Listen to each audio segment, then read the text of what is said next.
नमस्कार दोस्तों।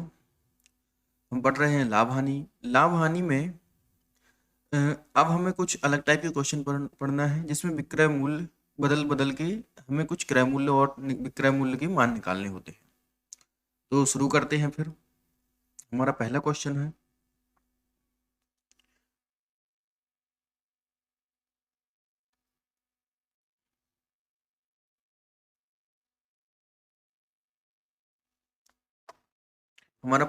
है, एक व्यक्ति अपना सामान 10% लाभ पर बेचता है। यहाँ पर देखिए, कोई एक व्यक्ति है जिसमें उसने अपने सामान की बिक्री मूल्य का बताया है कि वह व्यक्ति अपना सामान 10% के लाभ पर बेचता है। देखिए, 10% तो इसका लाभ है और हमें पता है कि 100% इसका क्रय मूल्य होता है। तो इस तरीके से 100% क्रय मूल्य है तो हम कह सकते हैं कि उसने कोई वस्तु 110% पर बेची। यदि वह 15% लाभ पर बेचता है, देखिए ये पहली कंडीशन है कि वह 10% के लाभ पर बेचता है। दूसरी कंडीशन है कि वह 15% के लाभ पर बेचता है। तो ऐसी स्थिति में इसका विक्रय मूल्य होगा 115%।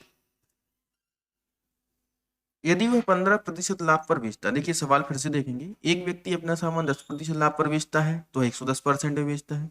यदि वह 15% लाभ पर बेचता है तो वह 115% लाभ पर बेचता है, तो 200 रुपये अधिक मिलते हैं। ऐसी स्थिति में देखिए, अगर 110 और 115 में बेचने का जो अंतर है वह 200 रुपये है। ये 200 रुपये है और प्रतिशत में हम देखें तो यह 5% के बराबर है। तो इसका क्रय मूल्य बताइए क्या होगा। ये क्रय मूल्य की स्पेलिंग थोड़ी सी गलत लिखी है, यहाँ पर क्रय मूल्य होगा। क्रय मूल्य कितना होगा? क्रय मूल्य हमेशा सीपी 100% होता है। तो ऐसी स्थिति में हम लिख सकते हैं 200/5 गुणित 100, और हम यहाँ से सीपी की वैल्यू निकाल सकते हैं। यहाँ से इसको हम कैंसिल करेंगे, 5 से यह 20 बार कैंसिल हो जाएगा। 20 में यदि हम इसको कैंसिल करते हैं तो हमें मिलेगा यहाँ पर 4000 रुपये। कैंसिल करने के बाद 200 में 20 का गुणा किया और हमें 4000 रुपये मिले। यह हमारा क्रय मूल्य है।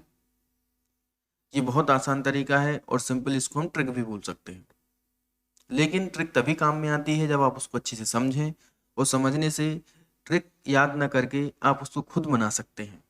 अगला क्वेश्चन देखेंगे हम। रवि ने एक घड़ी 10% हानि पर बेची। रवि ने एक घड़ी 10% हानि पर बेची। यदि वह 5% हानि पर बेचता तो 60 रुपये अधिक मिलते। देखिए, इसमें पहला जो सेलिंग प्राइस है वह है 10% की हानि, मतलब 100 में से 10 घटा दिए जाएं तो 90% पर बेचा। जबकि सेकंड जो सेलिंग प्राइस है उसमें कह रहा है कि क्रय मूल्य से 5% की हानि पर बेचा, मतलब क्रय मूल्य से 5% कम। तो ऐसी स्थिति में देखिए, यहाँ पर हमें 95% प्राप्त होता है और दोनों का अंतर भी 5% है। यदि वह 90% में बेचता या 95% में, तो दोनों का अंतर देखें तो 5% है, जो कि प्रश्न के अनुसार 60 रुपये अधिक देता है। यदि यह 5% ज़्यादा हो जाते इसमें तो 60 रुपये अधिक मिलते। ऐसी स्थिति में इन्होंने पूछा है तो घड़ी कितने में खरीदी, अर्थात सीपी बराबर पूछा है। सीपी हमेशा 100% के बराबर होता है और हमें यही निकालना है। तो हम 60 के लिए 5% के बराबर मान के चलेंगे और इसमें हम 100 का गुणा करेंगे। तो 5 में 60 से भाग देने पर 12 बार जाएगा, 12 से गुणा करेंगे तो हमें मिलेगा 1200 रुपए। अगला देखेंगे हम। एक व्यक्ति साइकिल 15% लाभ पर बेचता है। एक व्यक्ति साइकिल 15% लाभ पर बेचता है। यदि वह 10% हानि पर बेचता तो उसे 500 रुपये कम मिलते। साइकिल का क्रय मूल्य बताइए। देखिए, सबसे पहले उसने लिखा है कि एक व्यक्ति सेलिंग प्राइस उसका कितना है, जो 15% लाभ पर बेचता है। एक व्यक्ति 15% लाभ पर बेचता है तो हम कह सकते हैं कि यह वस्तु 115% में बेची गई। यदि वह 10% हानि पर बेचता, यदि वह इसे 10% हानि पर बेचता तो 500 रुपये कम मिलते। इसके लिए हम 10% की हानि निकालेंगे तो ये 90% के बराबर होगा। देखिए, दोनों की सेलिंग प्राइस आ गए हैं परसेंट में। पहले का 115 है, दूसरी का 90 है, तो दोनों का अंतर अगर हम देखें तो यहाँ पर मिलता है हमें 25%। यह 25% 500 के बराबर है। इनने क्रय मूल्य पूछा है, तो क्रय मूल्य की कंडीशन सेम होगी जो 100% के बराबर है और हमें यह 100% निकालना है। तो ऐसी स्थिति में सीपी बराबर होगा 500/25 गुणित 100। 25 से हम इसको कैंसिल करेंगे तो यह 20 बार कैंसिल हो जाएगा। 100 से गुणा करेंगे तो हमें यहाँ पर 2000 रुपये मिलेंगे और यह साइकिल का क्रय मूल्य है। आगे देखेंगे हम, एक गाय 10% खाने की जगह 20% लाभ पर बेची गई। देखिए, यदि किसी गाय को हमें हानि पर बेचना था, 10% की हानि पर हमें बेचना था, तो हम 90% में बेचते, जबकि जगह 10% हानि की जगह 20% लाभ पर बेची गई, तो हम कह सकते हैं कि जो सेकंड सेलिंग प्राइस है उसके लिए 20% लाभ पर बेचा गया और यहाँ पर यह 120% में बेची गई। कहने का मतलब ये है कि गाय 90% में ना बेचकर 120% में बेची गई, जिससे 30% का अंतर आया, जो कि 3000 के बराबर है। इन्होंने पूछा है कि सीपी कितना होगा, यहाँ क्रय मूल्य बताइए। तो क्रय मूल्य हमेशा 100% है, तो ऐसी स्थिति में हमें सीपी बराबर निकालना है, जो होगा 3000/30 गुणित 100 और यहाँ से 100 बार कैंसिल हो जाएगा, हमें सीपी मिलेगा 10,000 रुपये। ये हमारा आंसर है। अगला क्वेश्चन देखेंगे हम, ए और बी ने एक एक वस्तु समान मूल्य पर खरीदी। ए और बी ने दोनों ने एक एक वस्तुएं खरीदी जो समान मूल्य पर है। ए ने 20% लाभ पर, बी ने 25% हानि पर बेची। ए को बी से 9,000 रुपए अधिक मिले। प्रत्येक वस्तु का क्रय मूल्य बताइए।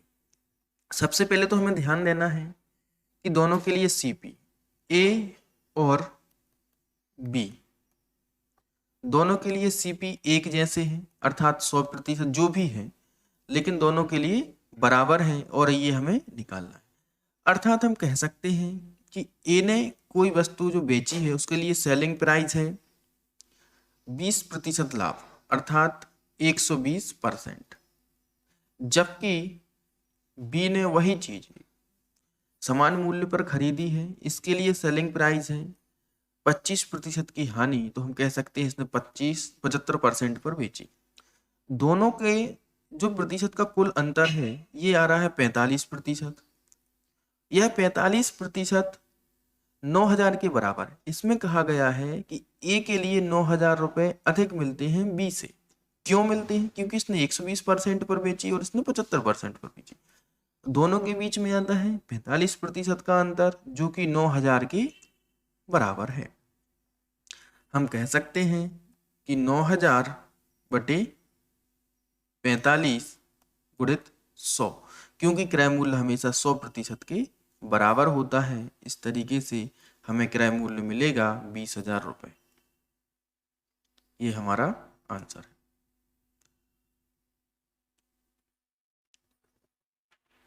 अगला क्वेश्चन देखेंगे हम, ए ने 2 घड़ी समान मूल्य पर बेची। देखिए, ए ने 2 घड़ी समान मूल्य पर बेची, एक पर 20% का लाभ और दूसरे पर 20% की हानि हुई। देखिए, यहाँ पर ए ने घड़ी बेची है। पहली जो घड़ी है, पहली घड़ी का सेलिंग प्राइस है 20% का लाभ, मतलब 120%। जो दूसरी घड़ी है वो बेची है 20% की हानि पर, तो इसमें हो जाएगा 80%।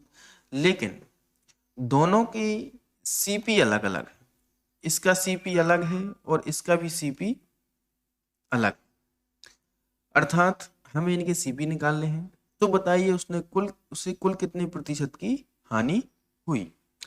जब दोनों के क्रय मूल्य अलग अलग हो और विक्रय मूल्य समान हो और लाभ हानि प्रतिशत में हो रही हो, तो ऐसी स्थिति में हमें एक फॉर्मूला लगाना है। जैसे ये फॉर्मूला आप याद रखें, एक्स और वाई दो अलग अलग लाभ हानि है, जहां पर एक्स और वाई अगर यदि लाभ होता है तो प्लस में रखेंगे और वाई माइनस में रखेंगे। देखिए यदि हानि होती है तो माइनस में रखेंगे, जैसे कि यहाँ पर 20%, एक्स बराबर 20% का लाभ है और वाई बराबर 20% की हानि है, तो हम इसमें माइनस में रखेंगे। अब इसमें हम वैल्यू पुट करते हैं।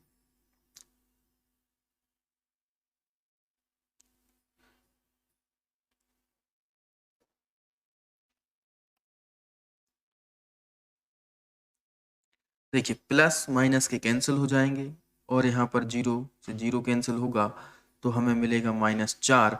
और यदि हमारा उत्तर माइनस में आता है तो ऐसी स्थिति में हम कह सकते हैं कि हमें 4% की हानि हुई है। और ये हमारा आंसर सीधा सीधा है, क्योंकि हमने इसमें सीधा फॉर्मूला लगाया और यह परीक्षा की दृष्टि से बहुत आसान तरीका है। अब हम देखेंगे लॉन्ग तरीका, जिसमें हमें कोई फॉर्मूला नहीं लगाना है, थ्योरी से करना है।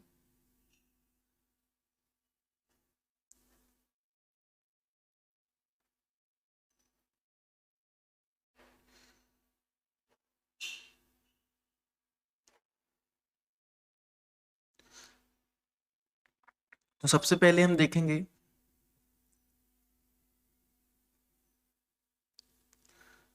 इनके क्रय मूल्य कैसे निकालें। यदि कोई वस्तु 120% में बेची जाती है, तो मान के चलें समान मूल्य में बेची गई। सबसे पहले तो इसमें लिखा है ए ने 2 घड़ी समान मूल्य पर बेची, तो सबसे पहले हमें इन दोनों के लिए कॉमन एक समान मूल्य लेके चलना पड़ेगा जो दोनों के लिए बराबर हो। तो मान के चलते हैं कि इसने 100 में बेची। 100 में बेचने पर पहले 20% का लाभ होता है और दूसरे में 100 में बेचने पर 20% की हानि। तो कुल जो बिक्री है वो 200 रुपए की गई है। पहली वस्तु 100 रुपए की और दूसरी वस्तु 100 रुपए की। तो इस तरीके से कहा जा सकता है कि पहले जो 100 है, ये वाले जो 100, यह 120% के बराबर है, क्योंकि 120% का लाभ हुआ। दूसरी वस्तु 20% की हानि पर बेची गई, तो कहा जा सकता है कि यह वस्तु 80% में बेची गई है। तो इस तरीके से हम इनकी क्रय मूल्य भी निकाल सकते हैं। अगर आपके लिए ये बेसिक थ्योरी का चैप्टर अच्छा लगे तो देखना, नहीं तो इसको स्किप करके आगे बढ़ जाना, क्योंकि इसको बेसिक समझाना है, यही हमारा उद्देश्य है। तो ऐसी स्थिति में हम देखेंगे, तो सबसे पहले हम 100 के लिए 120% मान के चलेंगे और पहला सीपी निकालेंगे। तो जी यहाँ पर हम इसको कैंसिल करते हैं। 4 से हम इसको 2 से कैंसिल करेंगे, 4 से कैंसिल कर देते हैं, तो यह 3 बार कैंसिल होगा और यह 25 बार कैंसिल होगा। तो आ जाएगा हमारा 250/3। ये पहला सीपी है। दूसरा सीपी निकालेंगे हम, तो ये आ जाएगा 100/80, क्योंकि यह 80% के बराबर है। तो इस तरीके से 0 से इसको 0 कैंसिल करेंगे, 4 से या 2 बार कैंसिल हो जाएगा और यह 25 बार कैंसिल होगा। तो ऐसी स्थिति में हम कह सकते हैं कि यह 5 बार कैंसिल, टोटल 125 रुपये। एक वस्तु 125 रुपये में, यहाँ पर सॉरी परसेंट नहीं लगाना था, 125 रुपये में खरीदी गई है दूसरी वस्तु, और पहली वस्तु खरीदी गई है लगभग, अगर हम इसमें भाग देते हैं तो 116 नहीं होगा, यहाँ पर डिवाइड करेंगे तो लगभग, एक मिनट, इससे हम डिवाइड करते हैं तो हमें दशमलव में आंसर आएगा। डिवाइड ना करें तो इससे बेटर है कि हम इसको सीधा सीधा जोड़ दें। तो इसको लिखा जा सकता है 250/3 धन 125। तो हमें दोनों का कॉस्ट प्राइस मिलेगा और 250 धन, अब 3 का इसमें गुणा होगा तो यहाँ पर आ जाएगा 375/3, और इसमें हम जोड़ते हैं तो हमें मिलता है, यहाँ पर हो जाएगा 5, यहाँ पर आ जाएंगे 2 और यहाँ पर हो जाएगा 625/3। देखिए हमने कोई वस्तु 200 रुपये में बेची है और हमारा कुल जो सीपी है दोनों वस्तुओं का वो 625/3 है। तो ऐसी स्थिति में हम कंपेयर कर सकते हैं कि यह कितनी प्रतिशत के बराबर है। 200 से सीधा सीधा कंपेयर कर दें। इसके लिए हमें जो हमने पहले भाग में कुछ क्वेश्चन देखे थे करने का तरीका, उससे हम समझ सकते हैं कि सेलिंग प्राइस है हमारा 200, जबकि हमारा कॉस्ट प्राइस है 625 बटे 3। इसको आगे हल करते हैं तो देखिए 25 से हम कैंसिल करेंगे तो यह 25 बार कैंसिल हो जाएगा और यह 4 बार कैंसिल होगा।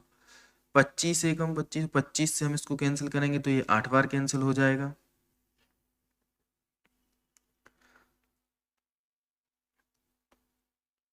और हमें यहाँ पर मिलता है, और ये बटे के जो 3 है वो ऊपर चले जाएंगे तो यहाँ पर हमें प्राप्त होगा 32 गुणे 3, और 32 में अगर हम 3 का गुणा करते हैं तो हमें मिलेगा 96%, जो कुल 100 से 4% कम है, अर्थात हमें इसमें 4% की हानि होती है। ये हमारा थ्योरेटिकल है जो हमने सिर्फ बेसिक समझाया है। अच्छा लगे तो इसको देखना, नहीं तो डायरेक्ट फॉर्मूले के द्वारा करके आप आगे बढ़ सकते हैं।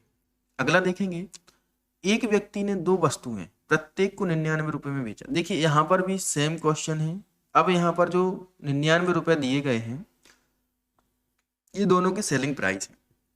जरूरी नहीं है कि हम इसको लेके चलें, लेकिन एक पर 10% की हानि और एक पर 10% का लाभ हुआ है, तो ऐसी स्थिति में हम कह सकते हैं x बराबर 10 और y बराबर -10।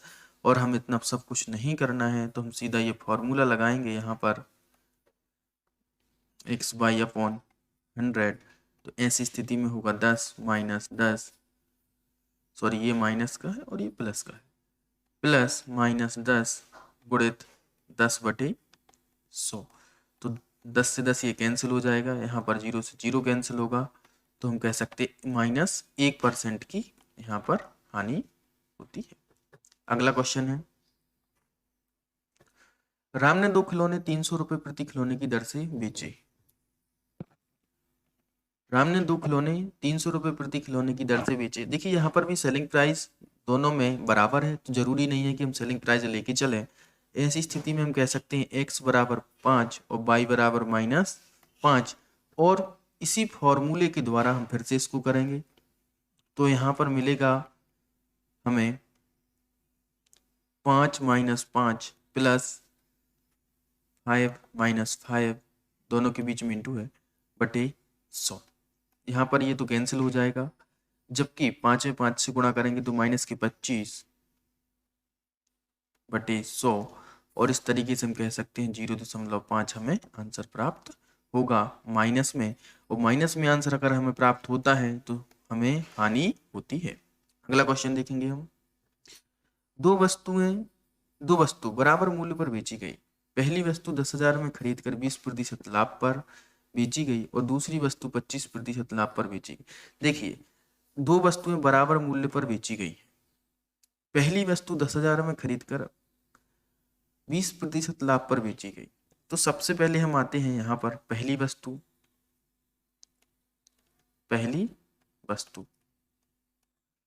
10,000 में पहली वस्तु के लिए CP 10,000 जो दिया है, और SP 20% लाभ पर है, तो हम कह सकते हैं 120%। तो इसके लिए हम निकालेंगे सबसे पहले SP क्या होगा। देखिए CP हमेशा 100% की बराबर होता है, 10,000 बटे 100 गुणित 120। यहाँ से 0 से 0 कैंसिल हो जाएगा और हमें SP मिलेगा 12,000 रुपये, अर्थात सेलिंग प्राइस 12,000 रुपये है। क्वेश्चन में लिखा है कि दोनों की विक्रय मूल्य बराबर है। चूंकि दूसरी वस्तु के लिए भी विक्रय मूल्य यही होगा, तो इसके लिए हमें मिला SP बराबर 12,000 रुपये, जो कि प्रश्न के अनुसार दूसरी वस्तु 25% लाभ पर बेची गई। दूसरी वस्तु 25% लाभ पर बेची गई, तो हम कह सकते हैं यह 125% के बराबर है। हमें निकालना है दूसरी वस्तु का क्रय मूल्य अर्थात CP हमेशा 100% के बराबर होता है। तो ऐसी स्थिति में हम 12,000 में 125 से भाग देंगे, क्योंकि दोनों वस्तुओं के विक्रय मूल्य बराबर हैं, जबकि इसका विक्रय मूल्य दूसरी वस्तु का विक्रय मूल्य 125% के बराबर है, इसलिए हम 125 से भाग देकर 100 का गुणा करेंगे।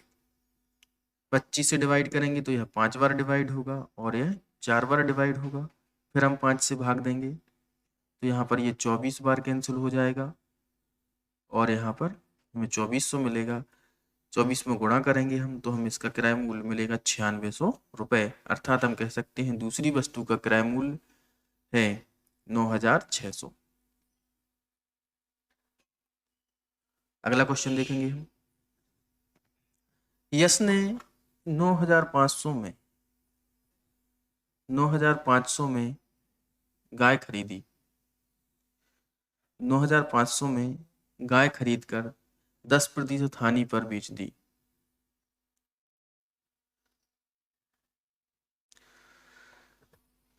इस विक्रय मूल्य पर दूसरी गाय बेचने पर 5% की हानि होती है, तो गाय का क्रय मूल्य बताइए। देखिए, सबसे पहले यश ने 9500 रुपये में गाय खरीदी, तो जो गाय है इसका सीपी है 9500 रुपये और इसको 10% की हानि पर बेच दिया। तो ऐसी स्थिति में हमें मिलेगा एसपी बराबर, क्योंकि इसमें लिखा है 10% की हानि पर बेच दी, तो इसके लिए हम डिवाइड करेंगे सबसे पहले 100 से और इसका हम 90% निकालेंगे। तो 90% मिलेगा हमें 95 गुणित 90, 9 में 5 का गुणा करेंगे, 9 गुणित 5 करेंगे तो 45 आ जाएगा, हासिल किया जाएगा 4, 9 में गुणित 9 करेंगे तो 81 और 4 हो जाएगा हमारा 85। तो 8550 रुपये में इसने गाय को बेचा। इसी विक्रय मूल्य पर दूसरी गाय बेचने पर अब एक गाय और बेची जाती है जिस पर 5% की हानि होती। ये तो है पहली गाय।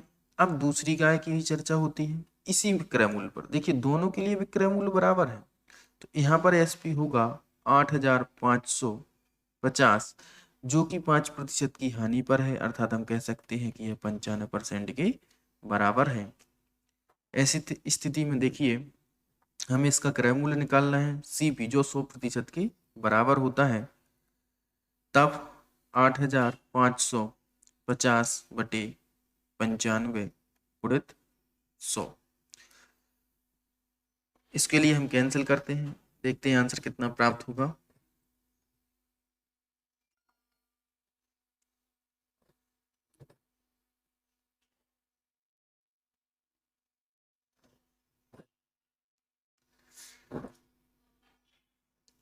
इसके लिए हम 19 से डिवाइड करें।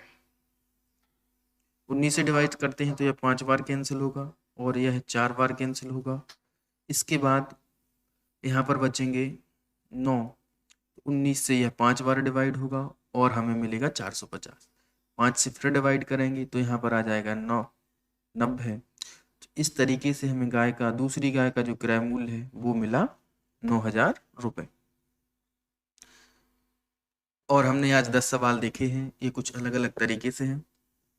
यदि आपको हमारे ये सवाल और वीडियो अच्छा लगा तो लाइक शेयर सब्सक्राइब जरूर करना। Thank you so much.